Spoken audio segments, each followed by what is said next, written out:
Grupo de FM, Ciudadano Cero, Luis Jiménez.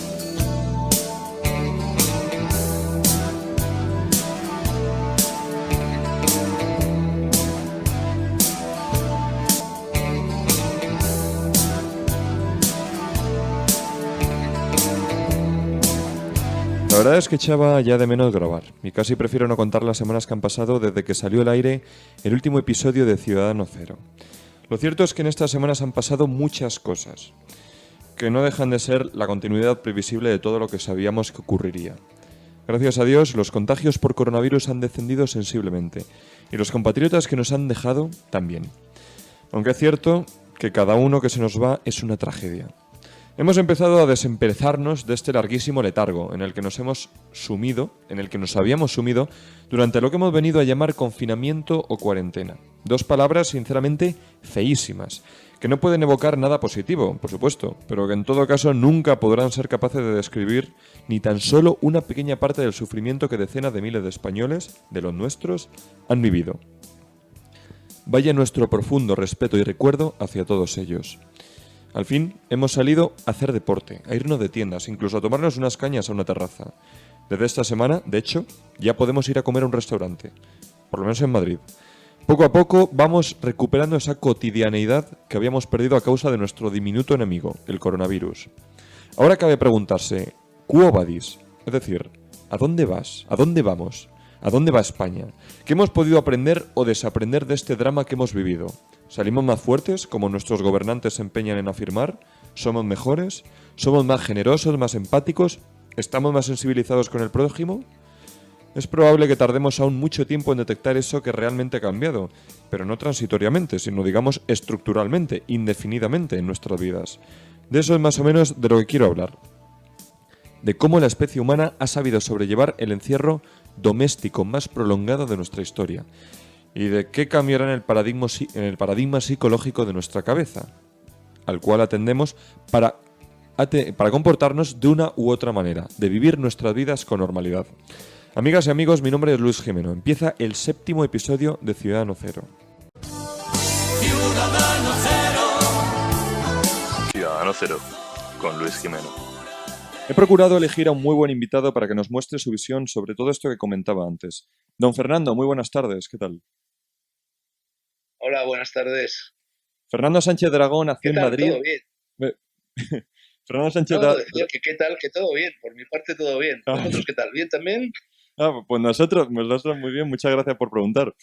Fernando Sánchez Dragó, que me imagino que todos los que nos escuchen conocerán, nació en Madrid justo al inicio de la Guerra Civil, si no me estoy equivocando.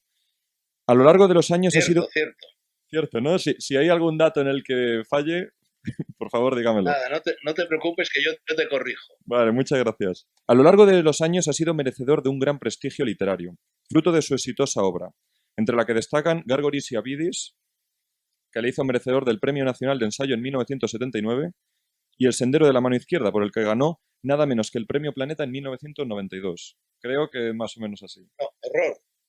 Error. El Sendero de la Mano Izquierda, que no es una novela, el Premio Planeta se da una novela. El Sendero de la Mano Izquierda es un código de conducta, es un libro de filosofía, en definitiva. Y con ese gané el premio de espiritualidad. El Premio Planeta, primero fui finalista en él con mi mejor novela, que es El Camino del Corazón, en 1990. Y 2 años después lo gané con una novela peor que la anterior, que se llama La Prueba del Laberinto. Anda, pues fíjese que había estado intentando recabar información y este error es imperdonable, desde luego. En su extensa carrera ensayística... En su extensa carrera ensayística... Te decía que lo habrás recabado a través de Internet, a través de Wikipedia, y ahí los errores se multiplican. Sí. Fíjate que cuando me dieron el Premio Planeta, precisamente, me presenté bajo plica, que es lo normal.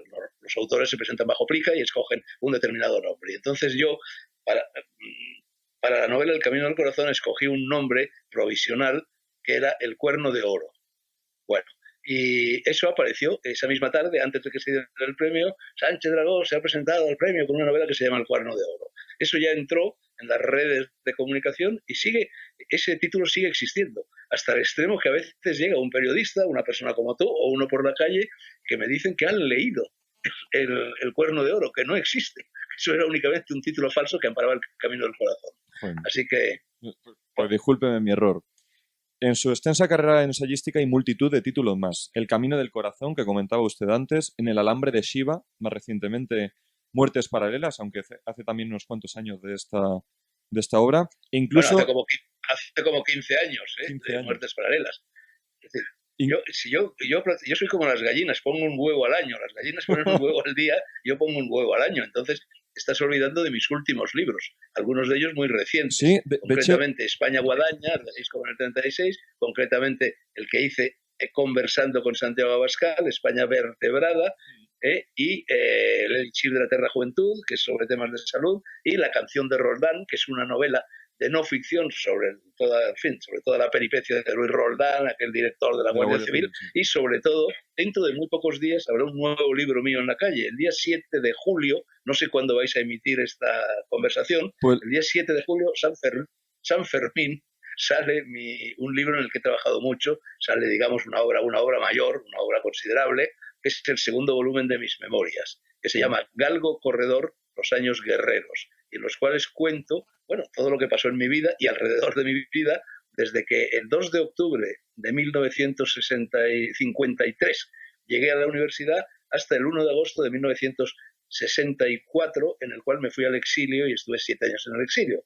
Se subtitula Los años guerreros porque son los años en los que yo, bueno, descubro la vida literaria, descubro la bohemia, descubro aquel Madrid, los primeros contactos con chicas, los primeros amores, mi primer matrimonio y mis luchas de carácter político bajo y contra Franco, que me condujeron en 5 ocasiones a la cárcel. Todo eso está recogido en este libro que sale ahora, insisto, Galgo Corredor, Los años guerreros. pues me alegro que me diga el título. Y claro, precisamente eso, una de sus últimas obras, ese diálogo con Santiago Abascal, España vertebrada, es claramente un guiño, ¿no? Una referencia al mítico, la mítica obra de Ortega, ¿no? De España invertebrada. Evidentemente. Evidentemente, es un guiño a Ortega, yo soy muy orteguiano, pero es un guiño también, bueno, a eso que se ha dado en llamar España como problema. Es un título que quien fue rector de la Universidad de Madrid, Pedro Laín Entralgo, puso un ensayo sobre cómo los españoles hemos tenido una relación con nuestro país problemática, cosa absurda, porque no pasa en casi ningún otro país. El único país donde pasa algo así es con Rusia.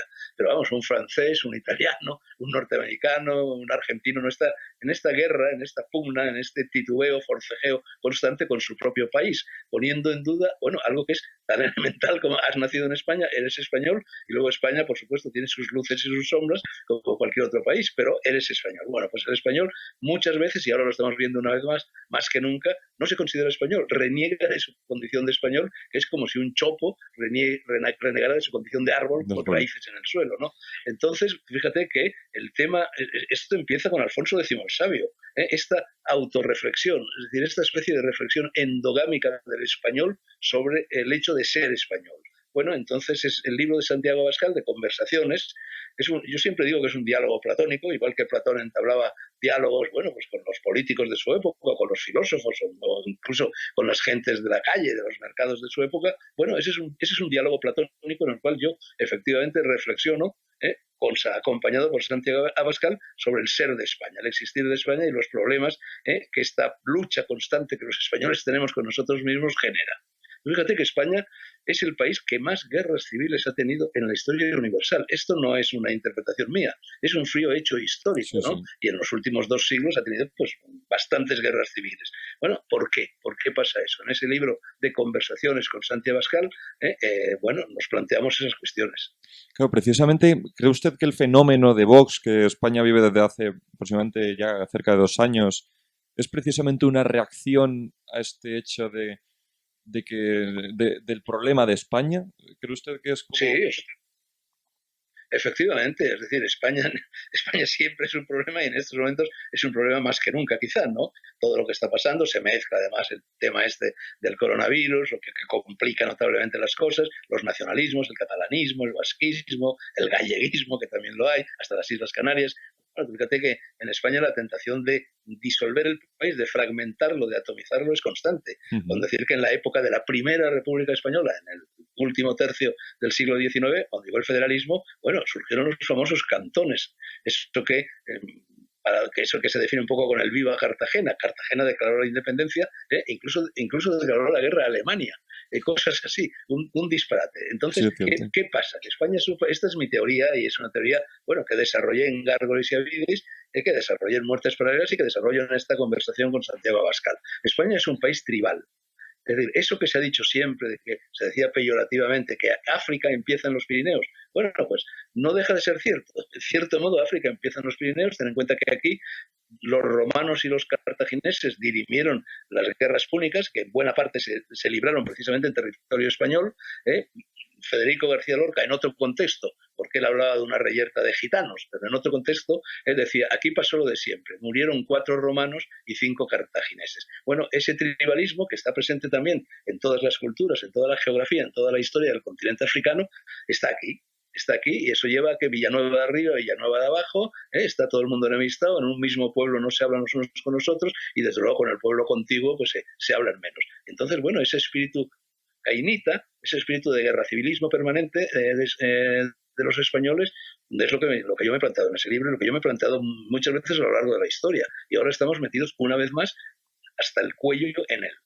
Eso es como un pecado original que tenemos, extraño, no se sabe por qué lo tenemos, es como si nos hubiera picado un bicho, un virus, que valga la redundancia en estos momentos, en algún momento de la historia, y estemos poniendo continuamente en duda nuestra propia identidad nacional. Claro, Y eso es dramático, claro. Usted, Fernando, lleva desde que escribió ese Gárgoris y Avidid, ¿no? Hace ya unos cuantos años, teorizando sobre qué es España, ¿no? El problema de España. ¿Ya ha llegado, ya tiene la respuesta a esa cuestión? ¿O todavía o todavía sigue buscándola? Bueno, hombre, si yo lo hubiera encontrado sería un genio de las letras, porque las mayores luminarias de este país han dedicado muchos desvelos a ese problema.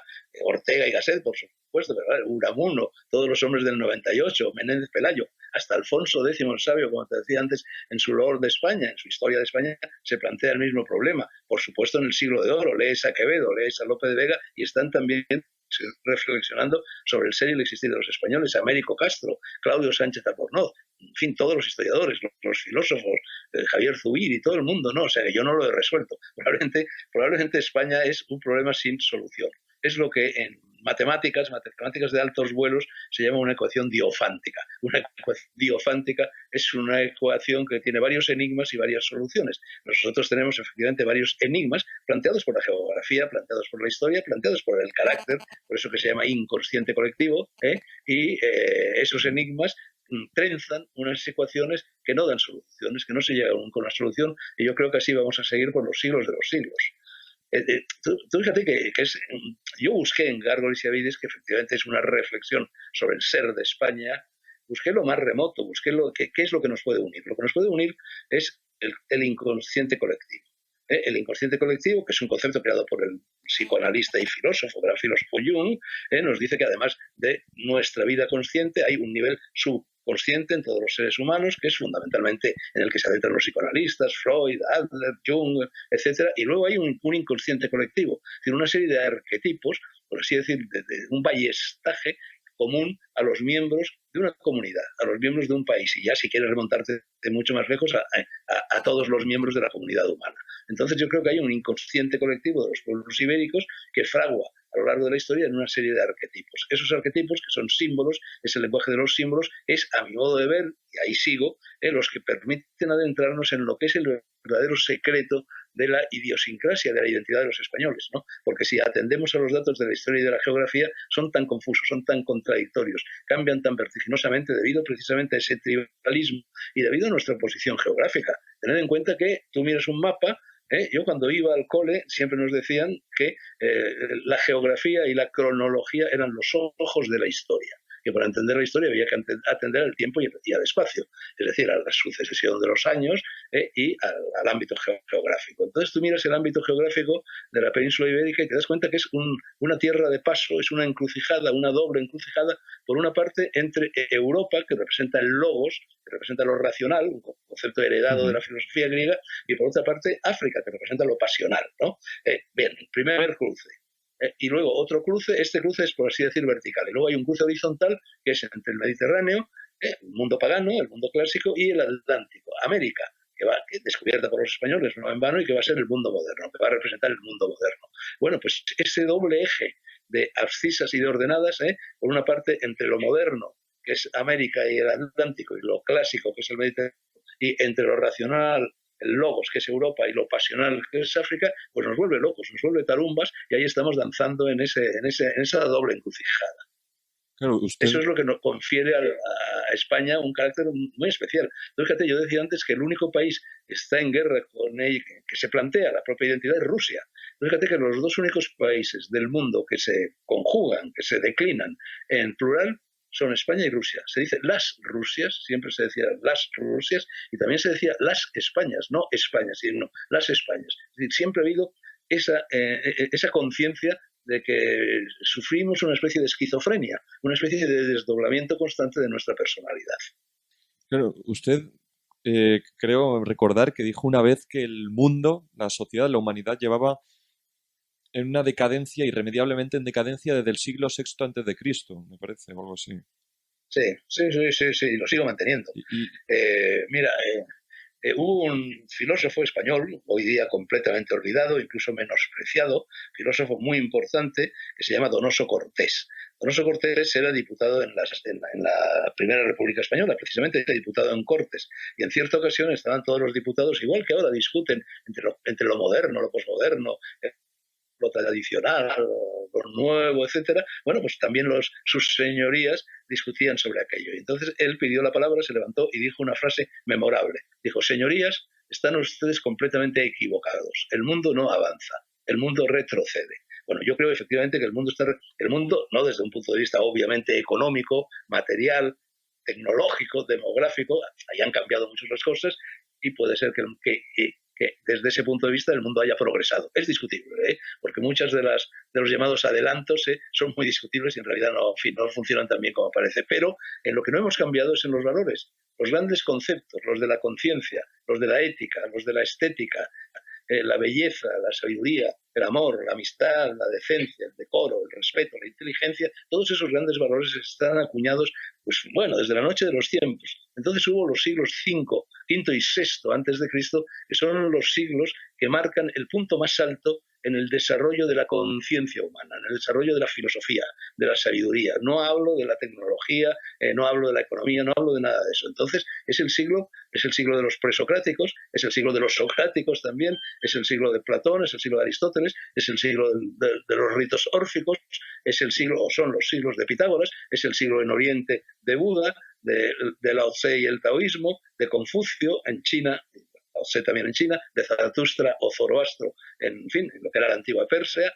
Es decir, desde entonces el mundo no ha añadido prácticamente nada. Uno lee las obras, algunas de ellas escritas, como en el caso de Platón o Aristóteles, otras muchas transmitidas por tradición oral en una serie de textos, y se da uno cuenta de que seguimos dando la vuelta exactamente al mismo punto en el que estábamos. El mundo no ha progresado moralmente, no ha progresado lo más mínimo. Y los problemas de la felicidad, los problemas, por ejemplo, lo que es uno de los grandes dramas de nuestro tiempo, ha sido siempre un drama, que es la relación entre los hombres y las mujeres, ¿no? Entre esos dos grandes gajos de la condición humana. Bueno, pues uno lee las obras dedicadas a ese asunto en la antigüedad y las que se escriben ahora, y son prácticamente idénticas, aunque el entorno y, en fin, los elementos de la cotidianidad hayan cambiado. Entonces, efectivamente, a mí el mundo, típica pregunta de periodistas, cuando te dicen: ¿a usted, Dragó, o quien sea, en qué época le habría gustado nacer? Y uno dice: bueno, pues no sé, en la época de Napoleón, en la época, la Belle Époque en Francia o tal. Yo no, yo digo, a mí me hubiera gustado nacer porque yo soy un filósofo a mi manera, ¿no? Soy un filósofo de grandes sistemas, soy un filósofo, en fin, de las pequeñas cosas, pero donde más cómodo me encuentro es precisamente en el siglo V y el siglo VI antes de Cristo. Vamos, a mí me hubiera encantado ser Sócrates, o por lo menos hacía Sócrates, perderme por los mercados y las calles de Atenas y hablar, que es lo que más o menos vengo a hacer con mis escritos, sobre todo cuando escribo en la prensa, o ahora, desde que he descubierto Twitter, que como sabéis me he metido en Twitter, hago un poco lo mismo que Sócrates hacía. Sócrates iba a los mercados salvando todas las distancias que haya que salvar. Se iba a los mercados de Atenas y formulaba preguntas a la gente, inquietaba a la gente formulándoles preguntas, por medio de la ironía y de lo que se llamaba la mayéutica. La mayéutica era el arte de las comadronas que ayudan a una mujer que está encinta a parir, a dar a luz, es decir, extraen al mundo exterior, ese ser que ha nacido. Bueno, eso es lo que hacía Sócrates, que inquietaba de esta manera a las buenas gentes que estaban en los mercados de Atenas. Bueno, a mí eso me habría encantado. Me habría gustado muchísimo más que estar ahora hablando con vosotros a través de, yo qué sé, de Skype, de un ordenador, de lo que yo llamo la araña, Internet. La Tal, araña. ¿no? Así que sí, yo sostengo que el mundo retrocede. ¿Y cree usted que este retroceso, esta decadencia de la humanidad va a acelerarse o a desacelerarse a raíz de lo que hemos vivido en los últimos meses? Una pandemia mundial que nos ha hecho replantearnos todos nuestros arquetipos, de nuestra forma de vivir. ¿Cree usted que va a haber algún cambio a partir de ahora? Bueno, vamos a ver, mira, en primer lugar, esta pandemia se ha exagerado mucho. Métete en Wikipedia, métete en las hemerotecas y te darás cuenta de que no me remonto a siglo V y VI antes de Cristo, aunque también podría hacerlo, que las epidemias y las pandemias se han sucedido a lo largo de la historia de la humanidad, pero es que las últimas han sido hace 10 años. El SARS, o hace 20, o hace 30, o hace 40, o hace 50, o la famosa gripe llamada española de comienzos del siglo XX, que provocó muchísimos más muertos que estas. Sin ir más lejos, en 1968, el año del Mayo francés, el año en el que todo se puso un poco patas arriba, hubo la llamada gripe de Hong Kong, que causó 1 millón de muertos. O sea, esto está en las hemerotecas, se amontonaban los cadáveres en los hospitales y hasta en las calles de, no sé, de París, estoy exagerando un poco. Es decir, fue mucho más grave aquella epidemia y, sin embargo, no tomaron medidas de confinamiento, no pasó nada. Es decir, las epidemias llegan y la gente, y poco a poco el virus se desactiva, como está sucediendo ahora. Vamos, no lo digo yo, lo dicen toda una serie de científicos, que en estos momentos ya en los que estamos hablando, la carga viral, el vigor maligno de este virus se ha reducido 100 veces respecto al que tenía en el momento en que empezó. Esto es normal, y es normal porque el propio virus, Sí, que es un ser vivo, para sobrevivir necesita el ser humano. Entonces, si mata al ser humano, el virus se muere. Entonces, el virus no tiene ningún interés en matar a los seres humanos. Sí tiene interés en infectarlos, porque eso es lo que les permite propagarse y desarrollarse. De ahí que las epidemias, todas ellas, antes o después, se resuelven por sí mismas. Que muere gente, cierto. Que si no nos hubieran confinado habría muerto más gente de la que ha muerto, seguramente. Pero es que aún así llevamos 400.000 muertos, que es una cifra brutal, por supuesto, pero es una cifra comparada con las cifras de otras pandemias ridículas. Ya el Imperio Romano cayó por una pandemia que era la de la viruela. Viruela viene de virus, precisamente, ¿no? Y entonces, bueno, esa es la vieja lucha y la muerte, y en ella estamos y vamos a estar también en el futuro. ¿Va a cambiar las cosas con esta pandemia? Pues yo creo que no. Mira, ya empezamos a ver los síntomas de que los de los botellones vuelven a hacer botellones, los de las playas vuelven a las playas. Imagínate tú lo que va a durar esa parcelación de las playas, pidiendo hora, con mamparas, que en cuanto sople un poco de viento, las mamparas se van a ir a tomar por saco. Y todo así. Me doy cuenta, yo he estado confinado 3 meses, y ahora ya estoy empezando a salir acatando las normas, con la mascarilla y todas estas cosas, pero me doy cuenta, quedo con un amigo, voy a un restaurante, voy a un bar, salgo por la calle, paseo, y veo que la vida sigue prácticamente igual. Y desde luego, si el hombre no ha cambiado en lo moral respecto a lo que yo te decía antes, a lo que sucedió hace 2500, imagínate si en 3 meses va a cambiar. Lo que sí es grave, es decir, mi visión del mundo, mi visión de la evolución de la sociedad y de los seres humanos es muy oriental. Muy oriental y muy occidental también, porque, por ejemplo, los estoicos, en el ámbito de la filosofía griega, sostenían, como lo han sostenido muchísimas doctrinas religiosas y filosóficas a lo largo de la historia, que la historia es cíclica. Sí. Hay un concepto de la historia que es el cristiano, que es la flecha como un dardo, es decir, avanza. Ese es el concepto del progreso. Avanza y va cada vez más lejos, cada vez más lejos, cada vez más lejos. Luego hay otro concepto, y es que todo vuelve, que la historia es circular, que la historia es cíclica. Este es el concepto del budismo, este es el concepto del taoísmo, este es el concepto del hinduismo. En los Vedas está contado lo que pasa ahora, hasta un extremo inimaginable. Es decir, para un hindú existen la historia del planeta, la historia de la sociedad, mejor dicho, son grandes ciclos. Hay una edad de oro, hay una edad de plata, hay una edad, y luego hay la última edad, que es cuando ya la sociedad se consume a sí misma, que es la edad de hierro, lo que en los Vedas se llama Kali Yuga. Entonces, lo que está ahora pasando aquí es exactamente el Kali Yuga. Si tú te vas a los Vedas, y te estoy hablando de textos escritos hace miles de años, y en este caso sí, escritos, además de transcritos por tradición oral, describen lo que está sucediendo en el Kali Yuga, y parece que estás leyendo el periódico de hoy aquí en Madrid. Lo que cuentan es exactamente lo mismo que estamos viendo en la tele, o escuchando por la radio, o leyendo en la prensa, o simplemente saliendo a la calle. Y entonces yo creo que, tú fíjate que en la cosmogonía del hinduismo hay 3 dioses, una trimurti, como no hay en el cristianismo. El cristianismo es también una religión trinitaria, ¿no? Lo que luego se desvían, se separan sus caminos. Bueno, esos 3 dioses de la cosmogonía hindú son Brahma. Brahma crea el mundo. Lo crea además exhalando, cada vez que exhala un suspiro, el mundo se crea, y cada vez que inspira, ¡pum!, el mundo desaparece. Bueno, entre esa proyección exterior del mundo y esa desaparición hay 2 dioses. Uno es Vishnu, que conserva, es el dios que conserva el mundo. Y luego está Shiva, que es el dios que destruye el mundo. Porque para que la vida siga, para que la historia en definitiva progrese, y utilizo esta palabra muy entre comillas, hace falta destruir. Entonces, la función de Shiva es tan importante como destructor, es tan importante como la función de Vishnu, que lo conserva. Entonces, la sociedad de los últimos siglos ha pasado por un periodo vishnuita, en el que se construía, en el que se avanzaba, en el que se mejoraban muchas cosas. Y ahora hemos entrado de repente en el Kali Yuga. En el cristianismo, el Kali Yuga se llama Apocalipsis, no es ni más ni menos que lo que el apóstol Juan, el evangelista, nos describe en la visión que tuvo en Patmos, ¿no? Entonces ahora estamos en pleno Kali Yuga. Eso significa que todo lo que hemos visto, todo lo que hemos construido va a ser destruido. Y ahí entrará la humanidad en un nuevo ciclo, y ya veremos cuál es. Pero será un nuevo ciclo, desde luego, infinitamente mejor que el actual, porque aquí estamos tocando fondo. El mundo ha perdido por completo la única cosa que en realidad no puede perder el mundo, que es el sentido común. Si la filosofía sirve para algo, sirve para atener tu vida y la de tus semejantes y la de tus relaciones con los semejantes a las normas del sentido común. Entonces ahora es un puro disparate. Por ejemplo, lo que está sucediendo en estos días con esta iconoclastia feroz con la cual se derriban las estatuas, se cierran los museos, se queman los libros en definitiva, se censuran, hasta extremos inimaginables. El último de ayer o de antes de ayer es lo que el viento se llevó. Sí, pero vamos, exacto. Es que ya han llegado al extremo de prohibir la patrulla canina o los 3 cerditos. Es decir, se está destruyendo todo. Esto es algo análogo a lo que ya sucedió en la época del cristianismo primitivo, los iconoclastas, que se dedicaban a derribar todos los símbolos, todas las estatuas, todas las columnas,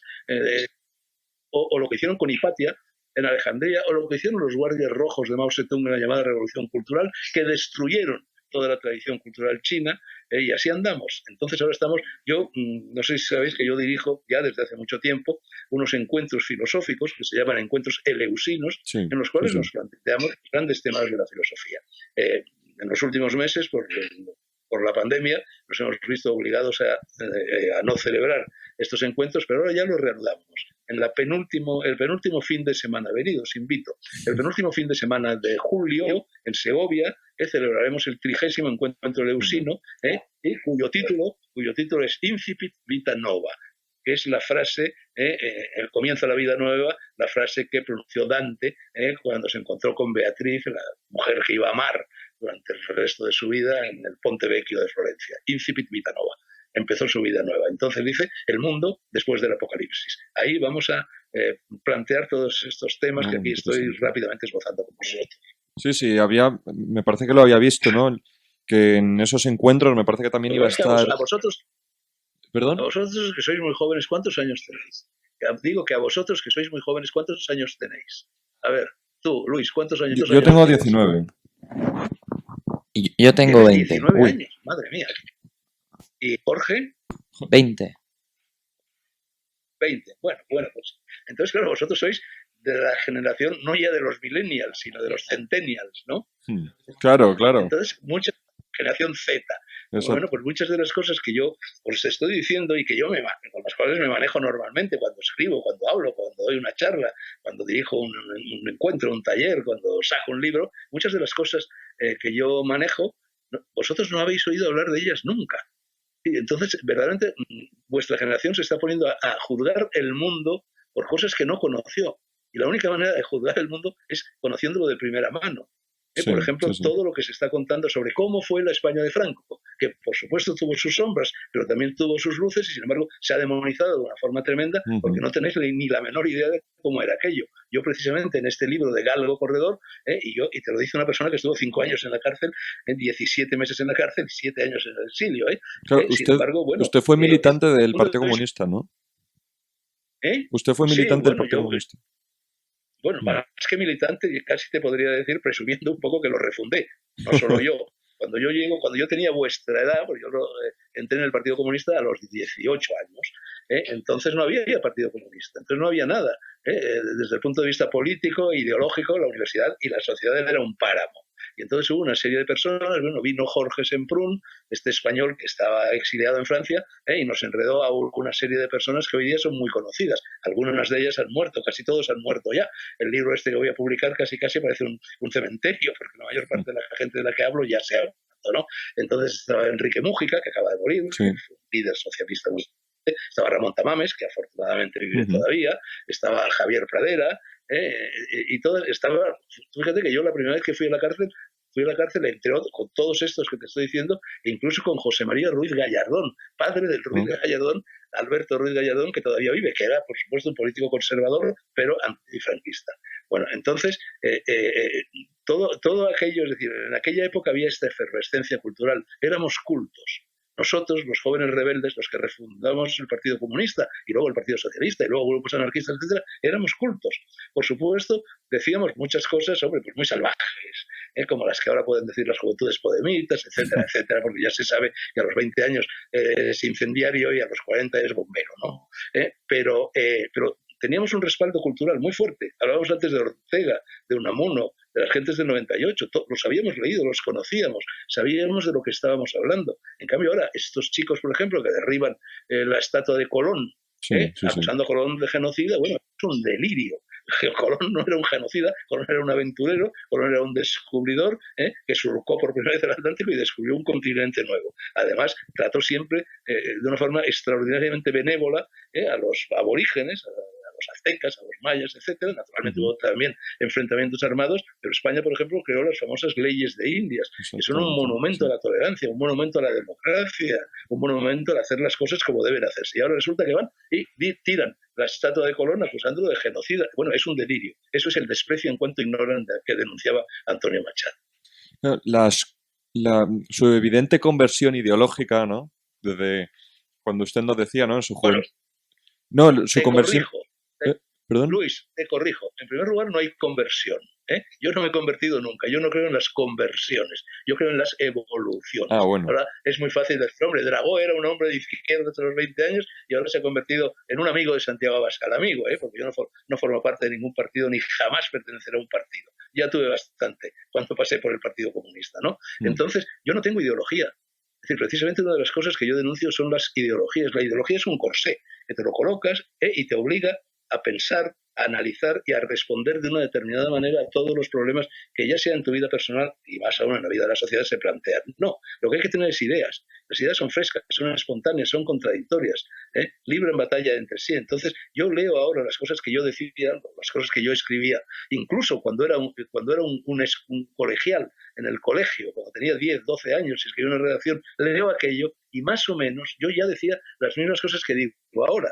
O sea que no, yo, por ejemplo, si yo he apoyado a Santiago Abascal, lo he apoyado siempre desde fuera, lo he apoyado exactamente por las mismas razones por las que en un determinado momento apoyó al Partido Comunista. Por lo pronto, yo quería correr aventuras en aquella época. Yo quería ser escritor. Yo no soy un ideólogo. Yo detesto las ideologías. A mí no me interesa la política. A mí la política me aburre tanto como me aburre la economía, que me trae completamente al fresco, o la sociología.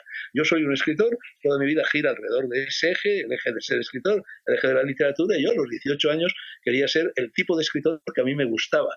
Hemingway, por así decir, por poner un ejemplo, un escritor aventurero, un escritor que se mezclaba estrechamente con la vida, un autor que se iba a la cumbre del Kilimanjaro y que cazaba búfalos en África, ¿no? Pero claro, yo era un niñito como vosotros, perdón que os llame niñitos, un niño pijo incluso, yo era del barrio de Salamanca, yo iba al Colegio del Pilar, y evidentemente no me podía ir al Kilimanjaro empuñando un rifle. Entonces la única aventura que estaba a mi alcance era la aventura de la política. Lo único que es decir, la famosa vida pericolosa. Yo he intentado siempre llevar una vida pericolosa, incluso ahora. Vamos, si por mí fuera, yo en estos momentos no estaría aquí confinado en el centro de Madrid, sino que estaría en Siria, por ejemplo, o en Sudán, en fin, en lugares donde la vida verdaderamente se vuelve peligrosa. Me atrae eso, me atrae el peligro, no lo puedo evitar. Los momentos de mayor felicidad de mi vida han sido siempre los momentos peligrosos. Pues un poco, te decía antes que este libro mío próximo sale, qué casualidad, el 7 de julio San Fermín. Sí, bueno, sí. Es por lo mismo que corre San Fermín, por amor a la vida pericolosa, ¿no? Pones en riesgo tu vida porque realmente corriendo los toros por la calle de la Estafeta estás poniendo en riesgo tu vida y cuando ves que no te has muerto, ¡buah! La inyección de vida, el chute de vida, de alegría, de impulso vital que se apodera de ti es extraordinario, ¿no? Bueno, entonces yo me metí en política por eso y entonces lo que a mí me ha traído ahora, por ejemplo, de Santi Abascal, es esa dimensión épica. Mi vida ha sido épica. Yo soy fundamentalmente un escritor épico, ¿no? Entonces, Santi Abascal tiene parece John Wayne, parece como un héroe de las películas de oeste, es un western, ¿no? Entonces, eso es lo que a mí me ha traído en él y es lo mismo que en un determinado momento me condujo a refundar el Partido Comunista en la Universidad de Madrid y a enfrentarme a Franco y a acabar en las cárceles. A mí me encantaba ir a la cárcel. O sea, para un chico que quería ser escritor, bueno, imagínate la gran aventura. Aparte de que ir a la cárcel, era en aquella época ir a la cárcel, si eras un político y sobre todo si eras un político hijo de los vencedores, era como ir a un colegio mayor. Había un problema, no había chicas, no había contacto con chicas, no. De hecho, yo acabé casándome en la cárcel, que es una de las mayores tonterías que he hecho en mi vida. Me casé en la cárcel. Años. Yo tengo un hijo, mi hijo mayor, que siempre digo de él, que vive aquí arriba, y siempre digo de él que es un hijo de mi edad. Tiene ya 60 años porque nació de aquel matrimonio que en cuanto salía a la cárcel, porque quedó desbaratado, como es natural, ¿no? Bueno, entonces, quiero decir, todo esto es lo que está detrás, esta trama personal es lo que está detrás de muchas de las acciones que parecen que pertenecen a la historia universal. No pertenecen a la historia universal, pertenecen a mi historia personal. Así que yo no me he convertido a nada, evolucionado y en realidad he evolucionado permaneciendo fiel a mí mismo. Claro, pero claro, entonces lo que le preguntaba, las causas de su evolución son las mismas, por ejemplo, que las que le llevaron a evolucionar a algunos amigos suyos como Antonio Escotado, por ejemplo, o Federico Jiménez Los Santos. ¿Cree usted que hay una analogía, una comparación? Bueno, sí, hombre, sí, indudablemente, hombre, Antonio Escotado, gran amigo mío, y Federico Jiménez de los Santos, también gran amigo mío, hombre, tenemos muchas cosas en común. Por lo pronto tenemos un factor generacional. En el caso de Federico es más joven, pero bueno, tampoco tanto, y Escotado es uno de mis mejores amigos, ¿no? Entonces, bueno, todos nosotros estuvimos en el Partido Comunista y todos nosotros hemos evolucionado hacia posturas, bueno, más conservadoras, más liberales, más sensatas, diría yo, pero al mismo tiempo todos es decir, los tres seguimos siendo bastante épicos, los tres seguimos siendo, en fin, bastante batalleros, ¿no? Bastante aventureros, ¿no? Entonces, no, mira, es decir, aquella generación, yo el libro este que saco ahora, donde hablo muchísimo de estas personas, está dedicado a ellos, y digo, está dedicado con el famoso verso de Neruda, a vosotros, los de entonces, sin excepción alguna. Es verdad que luego cada uno tiró, incluso políticamente, tiró por su lado, profesionalmente, existencialmente, pero siempre permaneció entre nosotros la sensación, la lealtad a una cofradía. Formamos parte de un momento que ha forjado la España contemporánea, porque todo lo que está pasando ahora y todo lo que pasó a raíz de la muerte de Franco, la transición, la Constitución, todo aquello, realmente fuimos nosotros los que marcamos la pauta de lo que iba a suceder. Entonces, bueno, eso es algo muy emocionante, haber formado parte de una generación que verdaderamente, que es la generación del 56, es cuando se produjo el primer gran motín de la universidad, organizado por mí y por estas otras personas que hemos mencionado a lo largo de la conversación. Bueno, que aquello fue un momento glorioso, era la historia universal, estábamos entrando en la historia. Yo recuerdo, yo te hablo ahora muy cerquita de la vieja Facultad de Derecho, la casona de San Bernardo, aquí en Junta Malasaña, que es donde yo estoy. Bueno, yo recuerdo aquella mañana en la que milagrosamente, no se sabe cómo, no nos lo creíamos, entre 20 chicos que estábamos tomando botellas de vino y jugando al mus y conspirando en las tabernas de la Moncloa, conseguimos sacar ahí a la Gran Vía a 10.000 estudiantes. Bueno, es un momento glorioso. Es como correr los Sanfermines. Esos fueron nuestros Sanfermines. Un chute extraordinario de vida y claro, eso ha creado unos lazos de fraternidad entre nosotros que son indestructibles. Usted, además de por escribir libros, por toda su obra literaria, una de las formas, la otra forma por la que usted se ha hecho conocedor por el gran público ha sido por los programas de televisión que ha dirigido. Biblioteca Nacional, hace ya Negro sobre Blanco, quizá este fue el más famoso, ¿no? En la 2, durante 7 años. Y más recientemente muchos Libros más, con Wasabi también. Sí, el primero fue Encuentros con las Artes y las Letras, legendario programa.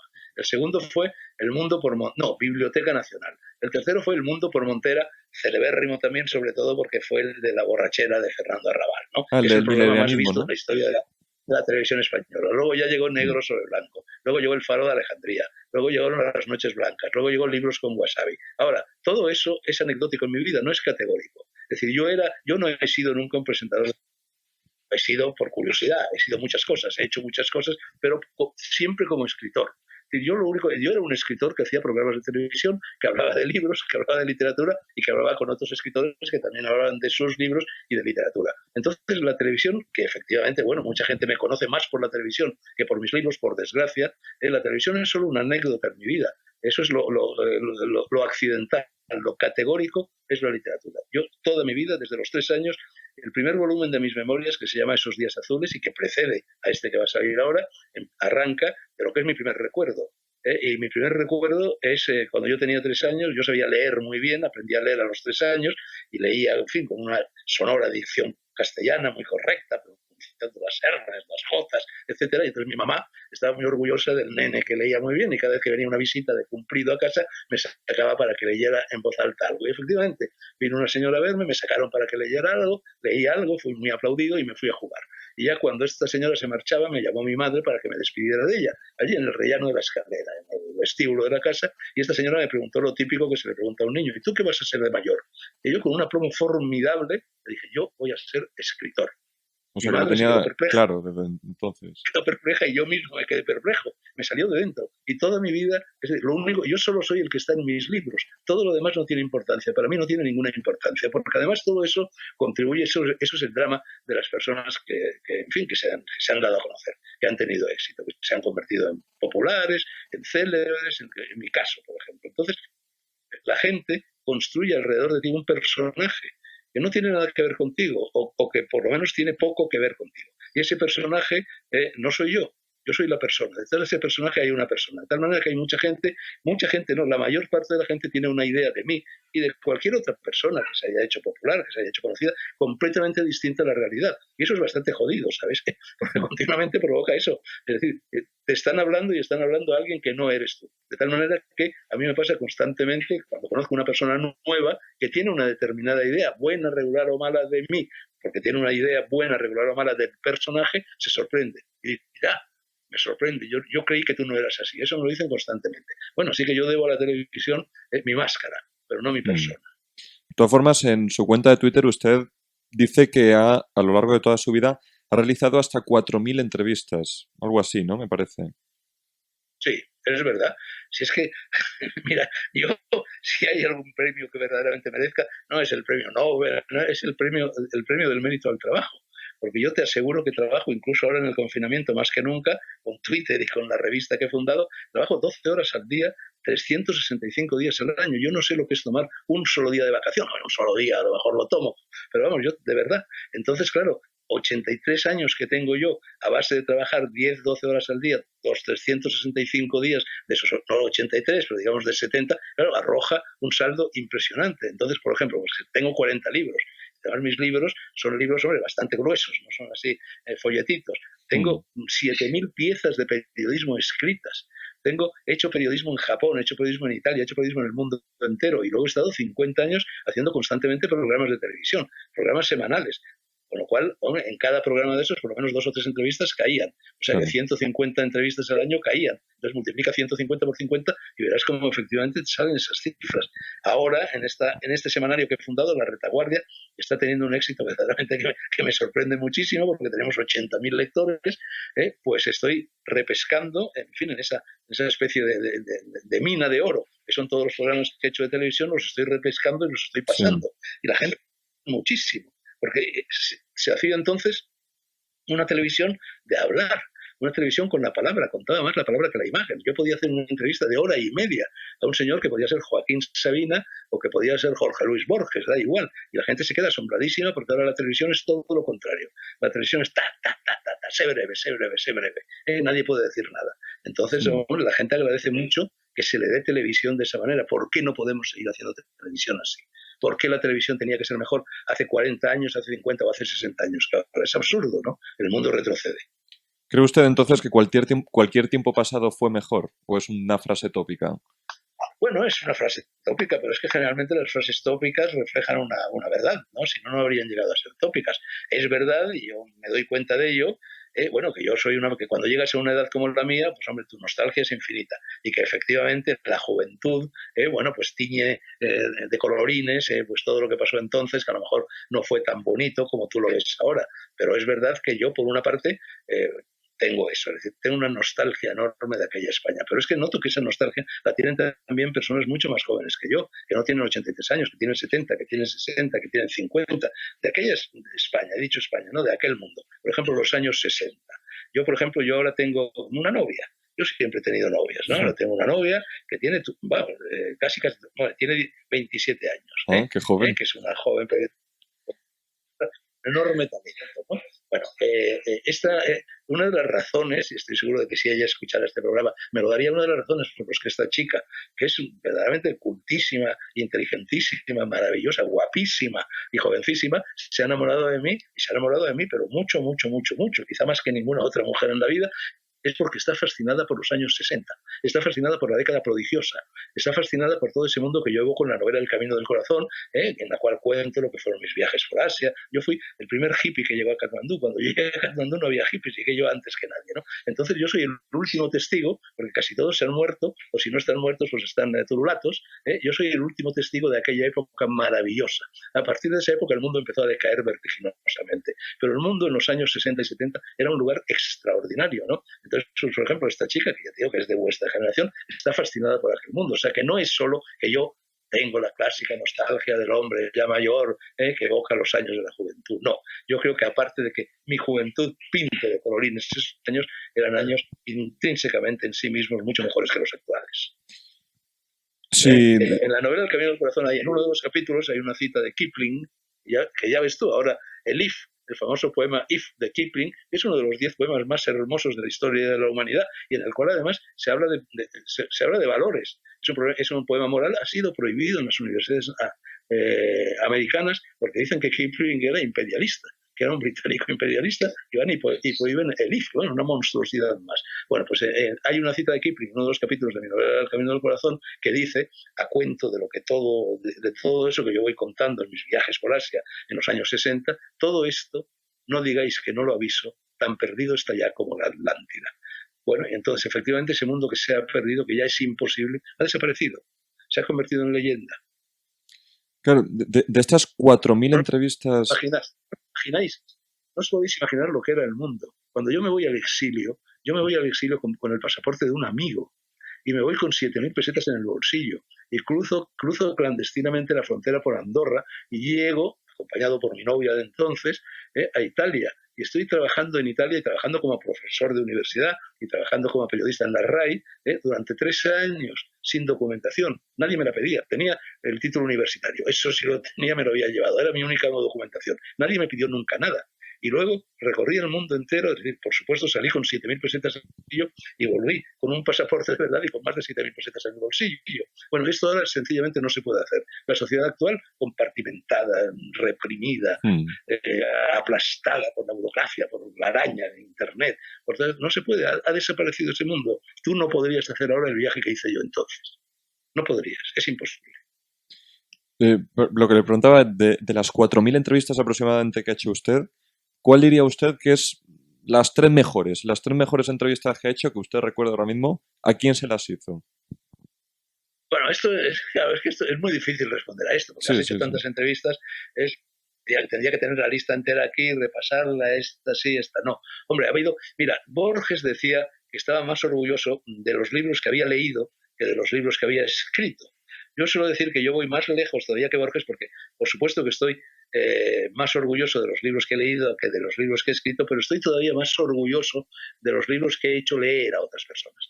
Entonces, esas entrevistas en las cuales de repente mucha gente se me ha acercado y me han dicho, hombre, he descubierto gracias a usted este autor o este libro, pues hombre, son las más gratificantes, las favoritas. Entonces eso me pasó por ejemplo con Jodorowsky.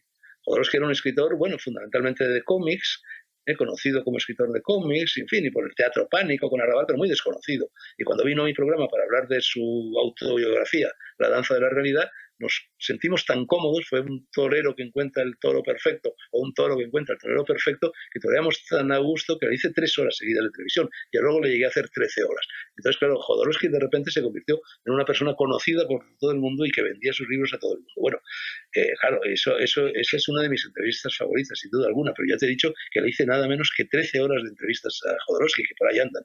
Otro escritor que yo contribuí decisivamente a que se le conociera es Andrés Trapiello.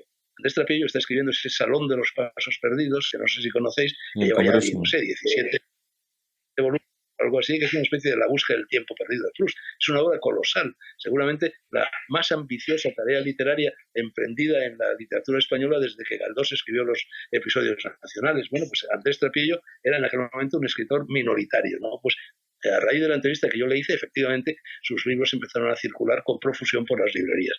Pues otra gran entrevista. Y luego, hombre, por ejemplo, Sabina.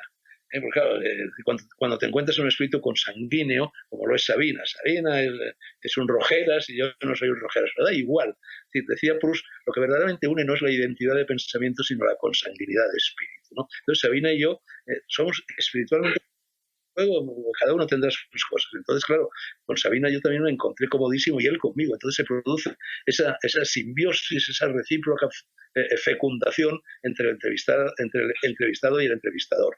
Y luego, sin embargo, claro, hay entrevistas que recuerdas por lo contrario, porque fueron tremendamente duras. Mira, el mejor poeta español del último siglo es sin duda alguna Claudio Rodríguez. Claudio Rodríguez era coetáneo mío y de hecho, este libro que publico ahora, uno de los primeros capítulos, cuenta cómo yo llego a la Facultad de Letras, entro en la Facultad de Letras, lo que ahora es edificio A, entonces era precioso, ahora ya está, no es tan precioso, y llego muy prontito a las 8:30 de la mañana, entro por el bar, por la parte de abajo, y en el bar, en el restaurador del bar, en aquella época se bebía alcohol en las universidades, ¿no? Bebíamos lo que se llamaban manchados, que eran vasitos de vino con unas gotas de vermú. Y entonces había un chico que estaba acodado a las 8:30 de la mañana tomándose manchados, ¿no? Y era Claudio Rodríguez, que acababa de ganar a los 19 años el premio Adonais de poesía con un libro que se llamaba Don de la ebriedad, que todavía te lo puedo recitar casi de memoria, ¿no? Bueno, pues Claudio Rodríguez, gran amigo mío, gran poeta, lo llevé también para entrevistado por mí en televisión y sin embargo fue casi la peor entrevista que he hecho en mi vida, porque Claudio Rodríguez, que era un hombre tocado por el don de la poesía, no estaba tocado por el don de la conversación. Hablando con él no decía nada. Cualquier pregunta yo me a lo mejor 10 minutos hablando de una pregunta y decía, sí, ¿tú crees? Y no había forma de sacarle de ahí. Una vez más vuelvo al símil del torero, que le sale un mal toro y intenta que el toro embista por la derecha y no, intenta que por la izquierda y no, por alto, por bajo, en este terreno, en el otro, y el toro no embiste nunca. Entonces, con mi gran amigo Claudio luminaria de la historia de la poesía española, hice quizás la peor entrevista de mi vida, pero fue por culpa del toro, no por culpa mía. Yo me lo había preparado muy bien. Y volviendo a eso de lo que estábamos hablando antes de las civilizaciones históricas, ¿no? ¿Cree usted que esto de estar... Por ejemplo, te añado una que me he acordado en estos momentos, pero podría añadirte, Jaime Marsillac, Adolfo Marsillac, que fue gran director de escena y tal. Publicó sus memorias y entonces yo le hice una entrevista y claro, él era un hombre acostumbrado a la escena, acostumbrado a dirigir obras de teatro. Entonces medía perfectamente los tiempos, sabía calibrar el alcance de cada cosa que decía, tenía una prosodia, una sintaxis, una pronunciación perfecta. Entonces eso fue el toro soñado. Adolfo Marsillac que yo también, la gran faena de mi vida fue Adolfo Marsillac o Fernando Fernán Gómez, ¿no? Personas que estaban acostumbradas a pisar un escenario y que por lo tanto cuando pisaban el escenario de una televisión no se amedrentaban, sabían hacerlo, ¿no? Pero bueno, sigue. No, que lo que le preguntaba, volviendo a eso que hablábamos antes de las civilizaciones históricas, ¿no? ¿Cree usted que esto de pasarse 3 meses en un arresto domiciliario igualitario y obligado, ¿no? ¿Cree usted que ahí hubiera habido alguna civilización histórica que hubiera llevado con más entereza algo tan drástico como esto? Bueno, hombre, desde luego el pueblo español ha hecho gala de una sumisión y de un borreguismo verdaderamente asombroso. Pero bueno, cada cual lo habrá llevado como lo ha llevado. Yo, por ejemplo, hombre, para mí ha sido un periodo extremadamente creador. Es decir, tú fíjate que nada más empezar mi confinamiento, por lo pronto me echan del mundo. Me echan del mundo, evidentemente, para tapar ¿Ya no escribe en el mundo? igual que echan a otras cosas. No, llevo ya 2 meses y medio, me expulsaron, manu militari, como han echado a otros muchos en el mundo y en otros periódicos, a Alfonso Ursía, a Javier Negre, a Javier Villán, a Carmen Rigal, es decir, nos han echado. Entonces, bueno, me llaman por teléfono. Yo estaba colaborando en El Mundo desde que empezó prácticamente, y sobre todo en los últimos 12 años largos había estado todas las semanas sin fallar una, publicando El Lobo Feroz, que era una de las columnas más leídas y más seguidas, también más polémicas, cierto es, de la prensa española, y un blog. Bueno, todo eso de la noche a la mañana me llama el director del periódico y me dice que por motivos presupuestarios, naturalmente no me dicen los verdaderos motivos, bueno, que han decidido prescindir de mi colaboración. Bueno, yo ante eso podía venirme abajo, coño, de repente me quedaba, por primera vez en mi vida, yo que además de ser escritor soy periodista. Un escritor sigue siéndolo aunque sus libros no se publiquen, porque quien es escritor es de vocación, es como ser cura. Pues uno sigue siendo cura incluso si se va de la iglesia, ¿no? Porque son sacramentos que imprimen carácter. Entonces yo, como escritor, siempre voy a ser escritor, incluso aunque mis libros no se publiquen. Pero en cambio, como periodista, un periodista, si no se publican sus textos o sus programas o lo que sea, no es periodista, porque el periodismo es un vehículo inmediato que exige efectivamente que haya un periódico, en mi caso. Entonces, por primera vez en mi vida, yo me encuentro sin un órgano de expresión periodística. Curiosamente, yo a los 8 años había fundado un periódico que era un periódico escrito a mano, hológrafo, que se llamaba La Nueva España, y que era un plagio del ABC, que era el periódico que leía mi familia. Incluso conservo algún ejemplar de aquel periódico. Incluso gané algún dinerillo allá a los 8 años con ese periódico, porque alquilaba a los vecinos de la casa en la que yo vivía por 5 céntimos de peseta. Lo leían o fingían que lo leían y me lo devolvían, ¿no? Bueno, pues este aquí que cuando me sucede esto del mundo y me quedo por primera vez en mi vida, porque siempre he tenido un medio de expresión, a veces un medio de expresión local, a veces grandes medios de expresión, como lo podía ser Televisión Española, o La Raya, o la NHK japonesa, o El Mundo, pero siempre he tenido un medio de comunicación en el cual yo podía trabajar como periodista. Y de repente ahora, hace 3 meses escasos, me quedo sin medio de expresión. Entonces, ¿qué hago? ¿Me vengo abajo? No.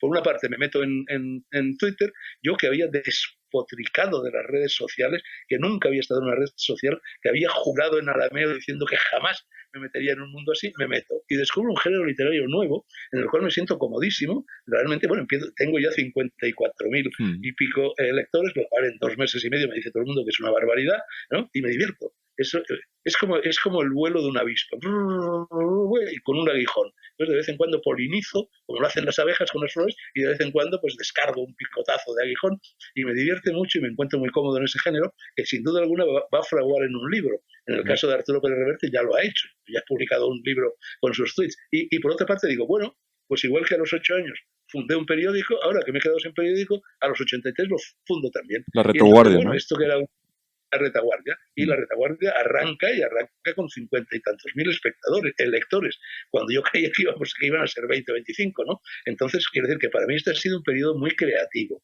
Para la mayor parte de la gente probablemente no, pero quiero decir que igualitarismo no. En las personas, yo creo que no hay 2 seres humanos iguales y que por lo tanto cada ser humano ha vivido el confinamiento de una forma muy personal. También hay unas pautas inevitables, claro, estamos sentados en esta butaca y con este ordenadorcito delante, ¿no? Pero no, además, curiosamente, cuando yo iba a la cárcel bajo Franco, yo entonces no lo sabía, lo he sabido ahora. Estaba llevando a cabo un entrenamiento que me ha permitido salir indemne de este confinamiento, porque era muy parecido estar en la cárcel a estar aquí. Era mejor la cárcel. La cárcel era un espacio grande, había patios, había pasillos, había biblioteca, había cine, había contacto con otras muchas personas además fascinantes, que eran los nuevos presos que entraban en la cárcel, ¿no? Pero se parecía mucho a esto. Incluso yo en aquella época, la última vez que estuve en la cárcel, estuve en prisión domiciliaria. Estuve varios meses con 2 grises en el rellano de la Escalera cumpliendo prisión dentro de un pisito que había alquilado cerca de la Plaza de Toros de las Ventas. Bueno, ya, una situación paralela a esta, con lo cual ya hice en aquella época un entrenamiento sobrellevar esto pues de una forma muy divertida, de una forma muy alegre y de una forma muy creativa. Ahora, tú me preguntas, ¿en otros momentos de la historia universal o en otros lugares de la geografía la gente se habría mostrado tan sumisa como ahora? Yo te digo, no. No, la gente se habría rebelado, pero es que por lo pronto en aquella época los elementos de vigilancia, los elementos de represión no eran como los de ahora. Ahora con la araña, ahora con internet, ahora con los drones, ahora con los dichosos telefonitos idiotas esos que todos vosotros tenéis y que yo no tengo, estáis todos permanentemente vigilados y por lo tanto estáis todos permanentemente acojonados. Pero yo nací en un mundo donde la gente todavía no estaba acojonada. Bueno, mi amigo Jorge quería hacerle una pregunta, pero una cosa muy rápida. ¿Por qué cree usted que le echaron del diario El Mundo? ¿Qué motivos cree que fueron los reales? Bueno, hombre, yo soy poco conspiranoico. Es decir, no es que sea poco conspiranoico. Las conspiraciones me divierten, pero no les doy importancia, porque yo creo que una puerta que se cierra son siempre 1000 ventanas que se abren, ¿no? Entonces, a mí que pasen cosas así me agrada. De hecho, debo a mi expulsión del mundo la cuenta en Twitter y debo la retaguardia a la expulsión del mundo. Ahora bien, es verdad que en estos momentos el gobierno está ejerciendo un control férreo sobre los medios de comunicación. A eso se debe también, en fin, esta sumisión de la que hablábamos hace un momento. Entonces, los medios de comunicación, todos ellos, y especialmente los medios de comunicación escrita, tienen una crisis económica formidable. El papel no se vende, no hay ya kioscos, la publicidad ha descendido drásticamente y entonces todos están con el agua al cuello. Todos están literalmente a punto de quebrar, por no decir que están ya quebrados. Y entonces llega el gobierno y les ofrece subvenciones. A veces no como subvenciones, sino disfrazadas de publicidad institucional, que es lo mismo. Y a cambio, el gobierno no exige que las voces incómodas sean poco a poco acalladas. Entonces, en esa dialéctica de acallar las voces incómodas, pues cae Sánchez Dragó, cae Alfonso Usía, cae Javier Negre y cae Carmen Rigal, que no era una voz políticamente incómoda, pero bien, cae una serie de personas. ¿Y cómo es que no ha caído, creo, cómo es que no ha caído Federico Jiménez Los Santos, por ejemplo? porque Federico Jiménez Los Santos es el dueño de su propia empresa.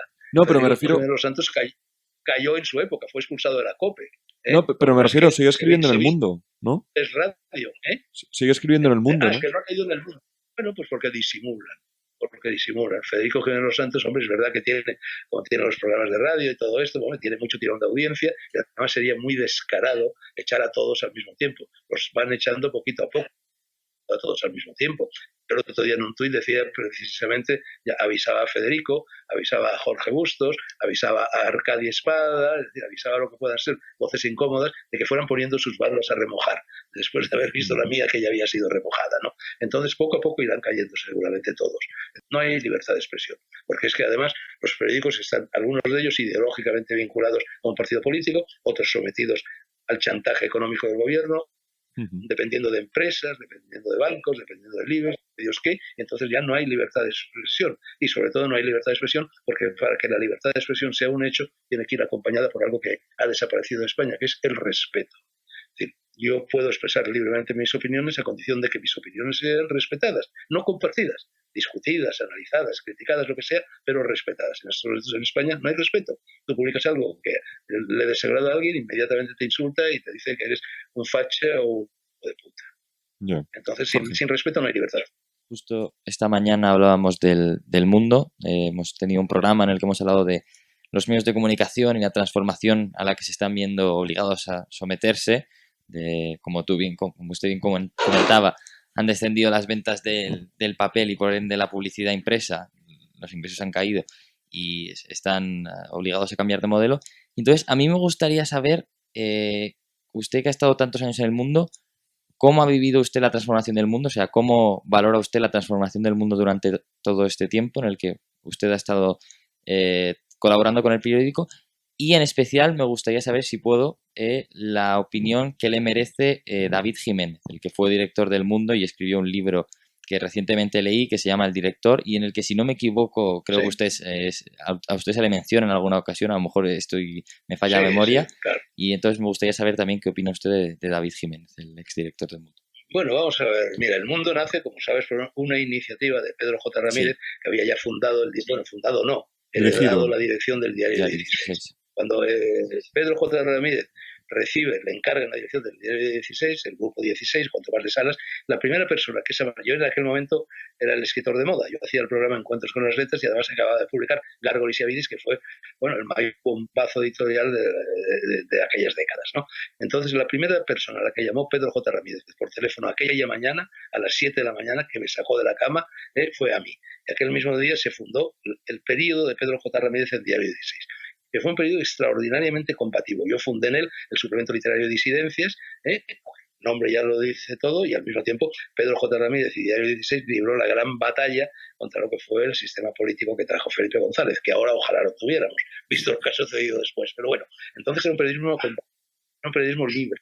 periodismo sincero, era un periodismo donde no había mordazas, ¿no? Y todo eso poco a poco fue diluyéndose en este aguachirle de la sociedad actual, y ya luego, bueno, el diario 16 saltó por los aires y Pedro J.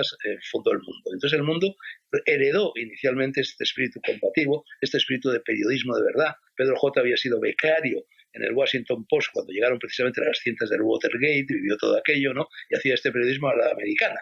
El periodismo es fundamentalmente un invento americano. El gran periodismo ha sido siempre americano, como lo es el gran cine, ¿no?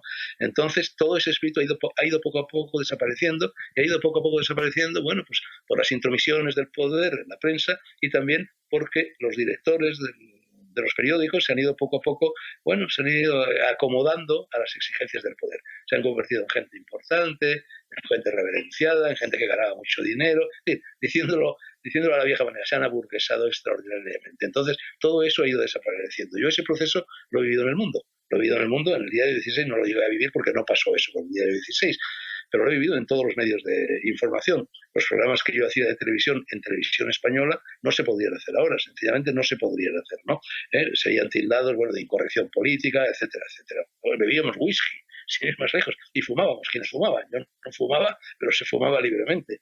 Bueno, yo recuerdo, por ejemplo, la entrevista que le hice hablando de entrevistas memorables a Ana María Matute, que era ya en aquel momento, bueno, una señora venerable, de pelo canoso y tal, que me había descubierto poco antes, un día, estando con ella en un café de Barcelona, que su bebida favorita era este whisky que se llama, ya ni me acuerdo cómo se llama el whisky, un whisky especial, bueno, no me acuerdo, un whisky especial. Y entonces yo aquel día le hice la entrevista diciéndole, Ana María, tengo una sorpresa para ti. Me incliné y yo tenía una botella de ese whisky debajo de la mesa, la saqué, le serví una copa, me la serví a mí, brindamos y estuvimos todo el tiempo con la botella de whisky en la mesa. Esto, que no es una anécdota sin importancia, es sencillamente impensable ahora, no se puede hacer, te sueltan los perros, ¿no? Entonces, de todas maneras, claro, tened en cuenta que yo todo ese proceso de deterioro de la prensa y de la libertad de expresión lo he vivido en condiciones privilegiadas. Bueno, pues yo entro en estos periódicos ya desde arriba, pisando fuerte, como un escritor de éxito, y entonces mi estatus es un estatus especial por el cual a mí si yo pongo la palabra criada, no me la van a cambiar por empleada de hogar. A mí un periodista recién llegado te tachan la palabra criada y te ponen empleado de hogar. O si dices un negro no te van a poner afroamericano o tal. Entonces yo he vivido ese deterioro siempre un poco desde las alturas y desde fuera. Yo además no he pertenecido a la redacción. Yo no he estado nunca a pie de obra. Yo he sido siempre un freelance. Yo viajaba por el mundo, yo escribía, enviaba mis crónicas desde donde fuera, me iba a guerras, me iba al terremoto de Fukushima en Japón, me iba a la semana de protesta contra Pinochet, me iba con el Frente Polisario. Entonces no vivía estas menudencias, es decir, estaba en una posición privilegiada. Me daba cuenta de que poco a poco se iba estrechando, en fin, el dominio de mi territorio en el periódico, pero bueno. Y por otra parte, pues hombre, tampoco... Yo he estado en el mundo muchos años y bueno, yo soy una persona muy leal, yo soy una persona muy amistosa, yo no voy a empezar a criticar un lugar que durante mucho tiempo me ha dado hospitalidad, me ha pagado los artículos y me ha permitido hacer muchas cosas que me gustaban hacer. ¿Se ha deteriorado? Se ha deteriorado, pero también los otros periódicos se han deteriorado, no nos engañemos, ¿no? Imagínate lo que fue El País y lo que es El País, imagínate lo que fue de toda la prensa. Todo se ha deteriorado, lo que os decía antes. El mundo va hacia atrás, no va hacia adelante, y la prensa especialmente también, ¿no? Me gustaría... Claro, añado. Sí. Yo que soy hijo de periodista, nieto de periodista, bisnieto de periodista, un tío abuelo mío fue el director de La Vanguardia, convirtió La Vanguardia, que era un diario de avisos del puerto de Barcelona, en un gran periódico nacional e internacional. Mi padre, cuando lo matan al comienzo de la Guerra Civil, era el director de la agencia, tenía 27 años, los cumplía ese día, y era el director de la agencia FEUS, que era al lado de France Press la agencia de noticias más importantes de España. Es decir, realmente yo he echado los dientes en ese periodismo. En ese periodismo no había facultad de ciencias de la información. Simplemente un periodista era un señor que escribía en los periódicos. ¿Qué legitimidad que se la daba el director del periódico? Si el director del periódico te daba su confianza y te daba un carné de ese periódico, no un carné de periodista, un carné de ese periódico, tú eras periodista. Y el periodismo estaba en la calle. El periodismo estaba, por ejemplo, donde yo estoy ahora, ahí estaba el Informaciones, a 2 pasos. El Madrid estaba cerca, el ABC estaba en la calle de Serrano, todos los periódicos, el Arriba, todos los periódicos estaban en el centro de la ciudad. Se pisaba la calle, el periodista salía de la redacción, se mezclaba con la vida, tomaba cañas con la gente, cogía el pulso de la noticia. Todo eso ha desaparecido. Tú entras ahora en la redacción de un periódico, da igual que sea El Mundo, que sea El País, y aquello es un tanatorio, es exactamente igual a un tanatorio, todos metidos ahí entre mamparas y todos haciendo periodismo de agencias de prensa, de noticias que llegan, sobre todo Recuerdo a través de las como, redes, como, recogiendo cosas en la red, dándolas, un desastre. recuerdo como David Jiménez en su libro se refería precisamente que las redacciones habían perdido la alegría, se habían convertido en un tanatorio, porque además en el mundo, después de los EREs que se llevaron a cabo durante los años de la crisis, en aquel momento nadie quería moverse de más ni Ya, levantar claro. la voz de más por si acaso. No, claro, el periodismo, las redacciones eran como esas que se ven en las películas de aquella época, de los años 40, de los años 50, las películas americanas, de Billy Wilder, Primera Plana, Luna Nueva, etc., Luna Llena, todas esas, claro, eran una fiesta. Eran una fiesta, estaba lleno de chicas, lleno de botellas de whisky, la gente iba de un lado para otro, se enfadaban, se reconciliaban, era una fiesta y todo eso. Claro, me preguntabais por David Jiménez. Hombre, David Jiménez es muy amigo mío, ¿eh? David Jiménez es muy amigo mío porque además hemos vivido mucho tiempo juntos en Bangkok. Soy época corresponsal en Bangkok, yo iba a menudo por allí. Entonces, por ejemplo, los dos únicos periodistas españoles que mantuvimos el tipo enviados por el mundo, en ambos casos, cuando el terremoto de Fukushima, el tsunami, todo aquello, la central nuclear, fuimos David Jiménez y yo. Yo recuerdo, a mí me pilló precisamente en Bangkok el día del terremoto. Y yo hice lo que tiene que hacer un periodista, que es correr hacia donde está la noticia, correr hacia el peligro. Todos los periodistas que estaban en Japón salieron huyendo y muchos de ellos se vinieron precisamente a Bangkok, donde había playas y tal, se vivía bien, y donde recibían noticias de prensa, redes y se inventaban las crónicas. David Jiménez y yo hicimos lo contrario. Yo aquella misma mañana, yo estaba en un hotelito de Bangkok, abrí el ordenador, vi que había estallado el terremoto de Fukushima y me fui directamente al aeropuerto a buscar como fuera un billete para irme allí. Y allí me fui. Y allí estaba también David Jiménez. Todo eso lo compartimos los dos. Bueno, él iba a su aire y yo iba al mío. Él cubría determinadas zonas y yo cubría otras. Entonces, claro, todo esto crea también, hombre, unos lazos de amistad y de fraternidad, por lo cual yo de David Jiménez soy muy, muy, muy amigo y lo seguiré siendo hasta el final. Me gustaría hacerle una última pregunta. Todo lo que pasa en el mundo que voy yo a añadir, ya lo cuenta David Jiménez en ese libro. A mí me encanta ese libro, la verdad que a mí ha sido de los que más a gusto he leído. Lo que pasa es que ese libro tiene un solo defecto, que yo esto se lo he dicho a David, pero claro, no podía hacerlo de otra manera, y es que no dice los nombres propios. No, ya, el cardenal, la digna. Seudónimos, metáforas, subterfugios, y uno muchas veces empieza a... ¿Y este quién es? Sí, de hecho yo cuando empecé a leer el libro y empecé a ver que iba todo con seudónimos, la digna, el cardenal, lo que hice fue meterme en Google y buscar quién era quién. Ya. Me puse a buscar caras y demás. Entonces ya me di cuenta que la digna era Lucía Méndez, que el cardenal es ahora mismo no me sale el nombre, tampoco me salía por la mañana. Y bueno, le quería hacer... Fernández Galeana, eso. Y le quería hacer una última pregunta, al menos por mi parte, porque... Tenía una imposición judicial, no podía dar los nombres verdaderos porque en el acuerdo de despido al que había llegado con el periódico se había comprometido a no contar con nombres propios todo lo que él había oído en el periódico. Por eso recurrió a ese eterno subterfugio de la literatura, que es llamar Pepe a quien se llama José. Sí. Antes, al principio de la entrevista, hablaba usted de los símbolos, de los elementos que pueden vertebrar a España, en el sentido de algo que pueda unificar ese sentimiento de España dentro de los propios ciudadanos que vivimos en este país. Y es que recuerdo también uno de los últimos libros que leí, que es de un autor que se llama Rafael Sánchez Saus, que es catedrático de Historia en la Universidad de Cádiz, y que el libro se llama ¿Por qué Vox? El despertar de la derecha social en España, en el que él habla del tema de Cataluña, del independentismo catalán, y relata que a él le parece muy triste que uno de los argumentos más fuertes, o sea, que más haya utilizado desde los no independentistas para tratar de convertir a los independentistas en no independentistas haya sido la Unión Europea. Es decir, no os hagáis independientes porque si no dejaréis de pertenecer a la Unión Europea. Usted, de hecho, don Fernando, es bastante crítico, ¿no? Por lo que tengo entendido con la Unión Europea, ¿no? Él decía que le parecía muy triste que fuese la Unión Europea el elemento del que se sacase a relucir para que los independentistas no quisiesen dejar de ser España. Bueno, eso es una instrumentalización política. Pero vamos, yo no es que sea crítico de la Unión Europea. Yo, el día que entramos en la Unión Europea, en esta misma casa, mejor dicho, en el piso de arriba, en la cual me encuentro hablando con vosotros en este momento, envié un telegrama que lo tengo enmarcado ahí, pidiendo ante la infamia cometida el Estatuto de Apátrida.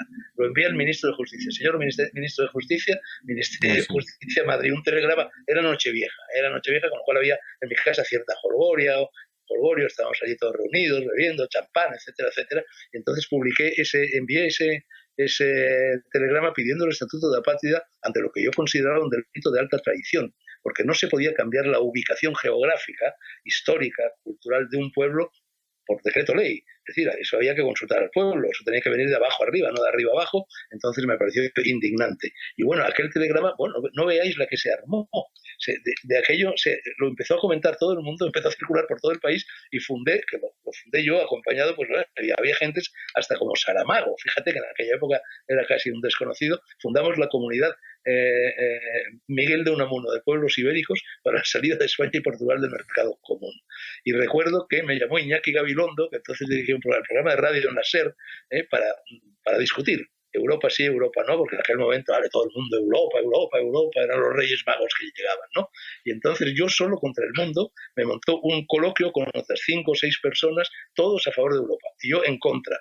Y después de estas 2 horas de debate radiofónico, tenía Iñaki Gabilondo un instrumento que se llamaba el sermómetro, que era hacían una encuesta bastante amplia, de unas 6.000 personas en los distintos lugares de España, para ver quién había ganado el debate. Y ante la sorpresa de Iñaki Gabilondo y de todos los demás, yo gané el debate, es de toda España, menos Castilla y León por muy poquitos votos, y Cataluña también por muy poquitos votos, pero todas las demás comunidades españolas votaron en contra de Europa después de escucharme a mí argumentar lo que dije acerca de Europa. Yo he sido siempre muy enemigo de Europa, Europa era un mercado común y como el mercado común podía tener un sentido, pero Europa se ha convertido, verdaderamente en algo que está lastrando considerablemente por lo pronto las identidades nacionales, la Europa de los pueblos, la Europa de las naciones. Las fronteras tienen que existir. Esto que nos venden ahora, un mundo sin fronteras, eso es una utopía absurda. Un mundo sin fronteras es un mundo delirante. En esta casa y en la tuya hay tabiques. Las fronteras son tabiques, son puertas, son ventanas, ordenan el territorio. Naturalmente tú puedes abrir una puerta y pasar a la habitación de al lado, y pasas del gabinete al dormitorio, del dormitorio al baño y del baño a la cocina, pero tiene que haber un elemento de orden, y ese elemento de orden son las fronteras que permiten clasificar según su identidad, según sus usos y costumbres, según eso que los latinos llamaban genius loci, según eso que los franceses llaman terroir, o según eso que en España, en una palabra muy cursi, llamábamos terruño. En función de esas cosas se organizaban las fronteras. Entonces, derribar las fronteras es convertir las churras en merinas y las merinas en churros. No tiene sentido y antes o después conduce a la extinción. Europa tiene los días contados. Además, Europa ya no pinta nada en el mundo. Europa es un parque temático para que los chinos y gentes de otros pueblos vengan aquí a disfrutar de nuestras mujeres, a visitar nuestros museos y a comer nuestra gastronomía. Un parque temático. Eso es Europa. Que no me vengan con compras. Ya la última pregunta, que la verdad es que lo estamos entreteniendo más de lo que habíamos convenido anteriormente. Oye, que estoy citado con mi novia, hombre. Pues no se preocupe, que ya estamos terminando. No, una última pregunta. Sí, se va a enfadar conmigo por vuestra culpa. No, nada más lejos de nuestra intención. No, ya la última pregunta, así como forma ya de terminar esta entrevista, que a mí me ha parecido interesantísima. Sí, estoy de acuerdo. Jorge... Yo, personalmente, como estudiante de periodismo, me ha encantado. Usted creo que dijo una vez que un escritor especialmente suele hacer 3 cosas. Repite algo que se ha dicho anteriormente, generaliza y exagera. Algo así, me parece, ¿no? Sí, lo he dicho. Digo que escribir es fundamentalmente, es decir, obliga a esas 3 cosas. Obliga a citar. A citar en primer lugar porque, claro, yo llego a la literatura pues en 1950. Es decir, hay 2 o 3.000 años de literatura anterior. Ya se ha dicho todo, ya se ha contado todo, ya se ha analizado todo, ya se han recurrido a todas las metáforas posibles. Entonces, inevitablemente, tú formas parte de un río en marcha, que es el río de la literatura, y tienes que citar a otros autores, porque hay otros autores que se han enfrentado exactamente a los mismos problemas a los que tú te enfrentas en tus libros y que han llegado a conclusiones quizá distintas, pero estás citando. Luego, exagerar. Exagerar es la cortesía hacia el lector. Yo también, por ejemplo, hablando ahora con vosotros, que no sois lectores, pero que sí sois oyentes de lo que yo estoy diciendo, pues mi cortesía es también exagerar. Es lo que los toreros llaman cargar la suerte, ¿no? Echar la pierna para adelante, ¿no? Porque si no exageras, la gente se aburre. Es decir, hay que exagerar, es pintar de colorines las cosas, es convertir el negro y blanco en tecnicolor, ¿no? Entonces hay que exagerar y luego hay que generalizar.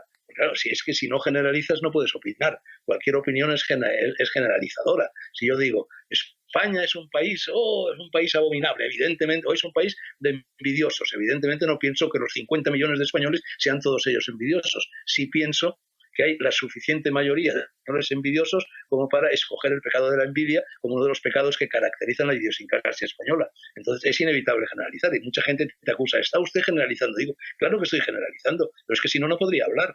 Por ejemplo, si yo me pongo a hablar del amor, tendré que generalizar. Y si no, estaré contando exclusivamente mis batallitas amorosas, que también las contaré, por supuesto, pero habrá un equilibrio entre lo uno y lo otro, ¿no? Desde luego, desde luego. ¿Y hacia cuál de las Pero mira, tres? fundamentalmente yo en este libro lleva a mí, lo que llega ahora, lleva una cita de María Zambrano, que a mí me parece crucial en la tarea del escritor y que desde luego define perfectamente cómo he entendido yo siempre la literatura. Para mí uno de mis grandes maestros es Mishima, ese escritor japonés que se hizo el seppuku, que se hizo el harakiri, ¿no? A mí me llamaban en Japón, cuando yo estaba en los años 60, me llamaban el Mishima español. Yo siempre fui muy mishimiano, ¿no? Entonces, para mí escribir mi tipo de literatura es literatura samurái, literatura en la cual agarras una katana y ¡trac!, te rasgas las vísceras y las expones en negro sobre blanco. Y tienes que ser sincero. Y si no eres capaz de ser sincero, y es legítimo no ser sincero, mi madre me decía, Nano, que era como me llamaba mi madre, que no hay que decirlo todo, tenía razón, porque decirlo todo te mete en muchos problemas, pero si no estás dispuesto a decirlo todo, no seas escritor, sé otra cosa. Entonces hay una frase de María Zambrano que expresa perfectamente esta actitud ante la literatura, y esa frase dice, hay cosas que no se pueden decir, pero esas son precisamente las cosas que tiene que decir un escritor. Oh, qué bueno. Don Fernando, de verdad, ha sido un placer conversar con usted y conocer su punto de vista sobre distintos temas. De verdad que ha sido bastante más de una hora de conversación, pero es que ha sido súper enriquecedora, en mi opinión. Y también, pues, de haber conocido algo más sobre usted, ¿no? Que la verdad es que me ha parecido muy interesante todo lo que nos ha contado. De verdad, ha sido un honor para nosotros. Chicos, muchas gracias. Tú fíjate que yo de todo el periodismo que he hecho en mi vida, a mí el que más me gusta es el de la radio. Lo que pasa es que yo he tenido más proyección como periodista radiofónico en Italia y en Japón sobre todo que en España. En España también tengo un premio Ondas, por un programa que hacía en Radio Cadena que se llamaba El Mundo por Montera. Pero yo durante años y años y años, todos los del exilio, hice en radio todo lo que se puede hacer. Vamos, incluso hasta radié un festival de San Remo, incluso hasta radié un combate de boxeo. Entonces a mí la radio me gusta mucho. Te metes ahí en una especie de útero. Es como volver al recinto de tu madre, ¿no? Estás ahí metidito en una habitación con moquetas rojas, oscura, con luces también, luces tenues, estás vinculado por el micrófono al universo y te están escuchando en las estrellas. Me gusta muchísimo la radio. Y uno de los, no sé si sabéis, y es lo último que os cuento, que yo protagonicé el primer striptease de la historia de la radiofonía. Ese es un momento memorable de mi carrera periodística, que fue aquí en la SER, precisamente en el programa de Jesús Quintero, del Ojo de la Colina, entonces, que es aquí cerquita de donde yo vivo, y me llama una noche, me llevaba a menudo el Ojo de la Colina, es muy amigo mío, a sus programas y dice, vente por aquí, Fernando, esta noche, y fui. Y entonces llegué y me entrevistaba a mí y a una chica, Rosalía Dans, que ahora es pintora, pero que en aquella época era actriz, y que se había hecho muy famosa en España porque estaba interpretando una serie de televisión basada en Los Bozos y las Sombras, que era una trilogía narrativa de Gonzalo Torrente Ballester, que había sido mi comadrona literaria, mi gran maestro literario. Bueno, y era una mujer espectacularmente guapa. Entonces llegamos allí los dos, nos metemos en este estudio, que parece un puticlub, un estudio de radio parece un puticlub, ¿no? Y nos ponemos allí, empezamos a hablar, Jesús Quintero estaba en Sevilla, nos hacía unas preguntas, otras, iba respondiendo tal, y de repente Jesús se dirige a mí y me dice, oye, Fernando, ¿cómo es Rosalía Dans? Descríbela. Yo digo, pero hombre, Jesús, si la conocemos todo el mundo, si la estamos viendo en televisión, si está teniendo muchísimo éxito, no me vas a decir, no, dice, no, yo no la conozco, no la he visto nunca, cuéntame cómo es. Y entonces dije, bueno, vale. Y empiezo a decir, pues mira, es rubia, tiene el pelo así, va vestida de esta manera, y de repente enseguida me interrumpe Jesús Quintero, se dirige a Rosalía Dans y dice, oye, Rosalía, ¿tú te desnudarías ahí para que Sánchez Dragó fuera radiando el striptease? Y Rosalía, ni corta ni perezosa, dice sí. Y entonces, efectivamente, los técnicos de la radio pusieron música de striptease, tariro, ¿no? Y Rosalía Dans allí, un striptease que duró media hora. Y yo radiando el striptease como que radio un partido de fútbol. Bueno, quedó tan bien que en el ABC, con lo conservador que era el ABC de Luis María Ansón, nos sacó a los dos en las páginas de Hueco Grabado, diciendo, bueno, ayer Rosalía Dans y Sánchez Dragó protagonizaron el primer striptease de la historia de la radiofonía, quedó un espectáculo delicioso, culto, elegante, etcétera, etcétera. Así que ese fue uno de mis momentos más bonitos en en el periodismo radiofónico. Y otro, también suscitado siempre por Jesús Quintero, fue en Sevilla, unos años después. Yo estaba dirigiendo un curso para la Universidad Menéndez y Pelayo, que tenía una especie de sucursal en Sevilla, un curso de las Crónicas de Indias, y la SER me invitó también Jesús a ir a hablar allí. La SER estaba muy cerca de la sede de los cursos y salí de ellas, me fui a tomar vinos finos por los alrededores, me fumé un par de porros, llegué con una chica que había conocido allí, llegué al estudio de Loco de la Colina, en fin, en un estado lamentable, lleno de alcohol, lleno de porros, con la chica, etcétera, y me instalo allí delante del micrófono, y cuando ya iba a empezar el programa, Jesús que no aparecía, y de repente el técnico me llama desde detrás del crédito, ven, Fernando, me levanto, voy, y era Jesús al teléfono. Dice, oye, Fernando, mira, mentira todo, estoy retenido por un embotellamiento de tráfico a la entrada de Sevilla y no consigo llegar a tiempo para empezar el programa, así que por favor llévalo tú hasta que yo llegue. Te aseguro que en 5 minutos estoy. Pero, Jesús, ¿pero cómo me pides que lleve yo tu programa así de sopetón sin haber preparado nada, que es uno de los más oídos de la radio española? No, Fernando, por favor, hazme ese favor de amigo, te lo suplico, ¿no? Que si no me metes en un... Bueno, venga, dale. Bueno, el cabrón no apareció en todo el programa. 2 horas de programa. Me dejó a solas, improvisándolo todo, con los porros, con el alcohol, con la chica, allí metido en el estudio. Bueno, es el mejor programa de radio que yo he hecho en mi vida. Le dije al técnico, ve poniéndome músicas. Le pedía canciones de mi juventud, canciones de los guateques, canciones de mis viajes. Cada canción me evocaba una escena, una persona, un suceso. Los iba contando y quedó genial. 2 horas así improvisando radio. Qué bueno. Bueno, esto os lo brindo a vosotros que sois chicos de la radio. Bueno, Fernando, muchas gracias, de verdad. Nada, gracias a vosotros. Sed felices. Venga. Bueno, hasta luego. Ciudadano Cero, con Luis Jimeno. Cerrar los ojos y dejar que tus dedos escriban el guión de tu nueva historia. Volver y reconquistar Madrid y todos esos lugares secretos que tú y yo sabemos. Ya es el momento de que tu nueva historia se haga realidad. Donde renacen las historias. La Vaguada, el corazón de Madrid. Es el momento de seguir hacia adelante. Muchas cosas serán diferentes, otras no cambiarán. Hace más de 130 años nacimos como un banco de empresas, para acompañarlas, con el compromiso continuo de nuestros gestores, estar con quienes crean empleo. Y este es su momento. Una empresa es sus trabajadores y la economía de un país, la suma de sus empresas. Es el momento de las empresas. Sabadell, estar donde estés. Antes nadie saludaba conduciendo, pero ahora saludamos hasta las rotondas. Adiós, rotonda. Lo bonito es que tenemos más horas que nunca. Por eso, ahora llévate un Renault con hasta 7.500 euros de descuento, un año de seguro de regalo y no pagues hasta octubre. Renault Now, ahora más que nunca.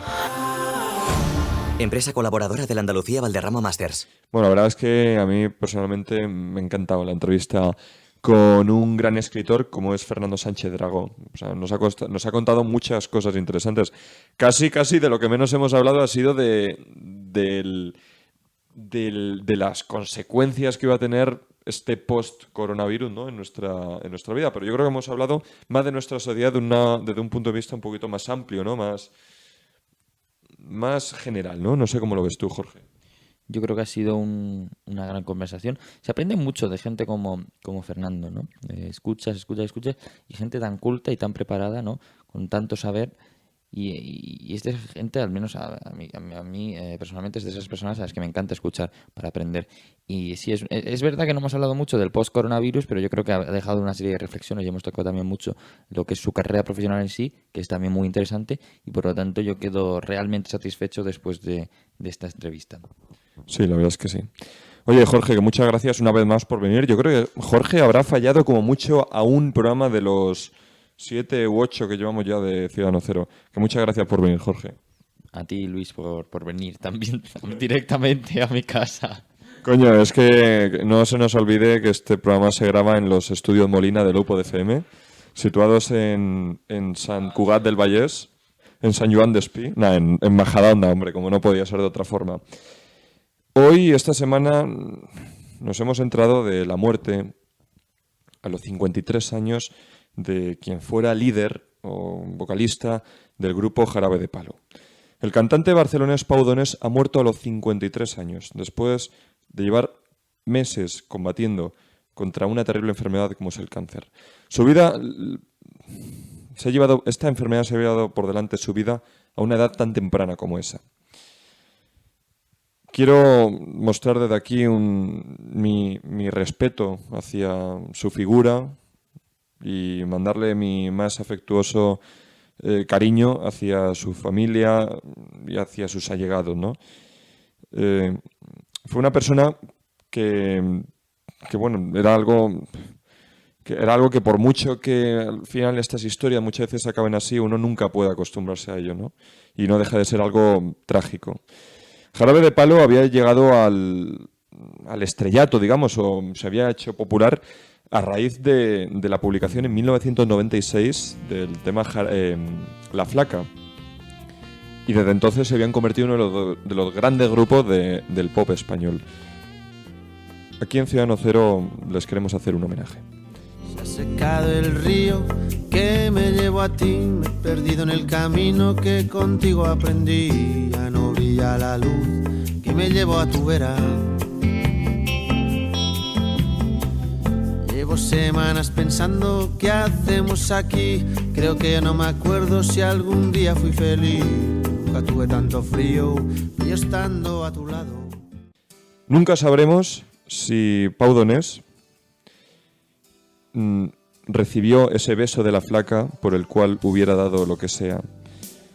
Solo digo que depende, todo depende, de según cómo se mire, todo depende. Muchas gracias, amigas y amigos, nos vemos pronto. Un abrazo.